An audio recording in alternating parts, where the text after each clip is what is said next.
আব্বু তোমার ছুটি কবে আসবে কখন বাড়ি? আম্মু আমায় খুব বকেছে তাই দিয়েছি আড়ি।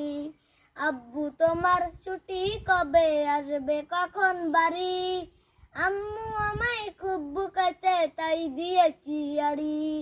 বাসায় পড়ে কঠিন করে স্কুলিতেও পড়া, এত পড়ি তবু শাসন আম্মু বেচন করা। কষ্ট বুকে কান্না বুকে উষ্ণ সারি সারি, আম্মু আমায় খুব বকেছে তাই দিয়েছি আড়ি। আহা আহা আহা আহা, খুব চেঁচিয়ে আম্মুটাকে নিত্য সকাল বেলা। ঘুমে আমার চোখ খুলে না, স্বপ্ন পড়ে ভেলা। ভাল লাগে না মায়ের শাসন, মনটি কিনা ঘরে।